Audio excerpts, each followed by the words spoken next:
ఆంధ్రప్రదేశ్ అన్నలకు కూడా పరీక్ష పెట్టింది.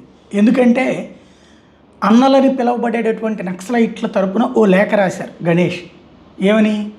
ఆంధ్రప్రదేశ్లో వైఎస్ఆర్ కాంగ్రెస్ పార్టీ అరాచక పాలన కాబట్టి వాళ్ళకి ఓట్లు వేయద్దు, తెలుగుదేశం పార్టీ, భారతీయ జనతా పార్టీ, జనసేన కలిసింది, వాళ్ళకి ఓట్లు వేయద్దు.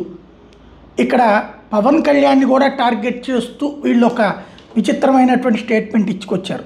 అది పవన్కి విశ్వసనీయత తక్కువ, పవన్కి స్థిరమైన రాజకీయ విధానం లేదు, పార్టీ స్థాపించినప్పుడు కమ్యూనిస్టు భావజాలం అన్నారు, ఇప్పుడు బీజేపీతో తిరుగుతున్నారు, సినీ గ్లామర్ కాపుకుల గుర్తింపుతో రాజకీయ నిరుద్యోగులకు జనసేన ఒక వేదికగా మారింది. ఇది ఆయన ఇచ్చినటువంటి స్టేట్మెంట్. ఓవరాల్గా అంటే మావోయిస్టులకి ఇప్పుడు పాపం వాళ్ళకి తెలుగుదేశం వద్దు, వైసీపీ వద్దు, బీజేపీ వద్దు, జనసేన వద్దు, ఎవరు కావాలి? సుదీర్ఘకాలం పాటు ఈ నక్సలైట్లు పోరాడినటువంటి కాంగ్రెస్ కావాలా?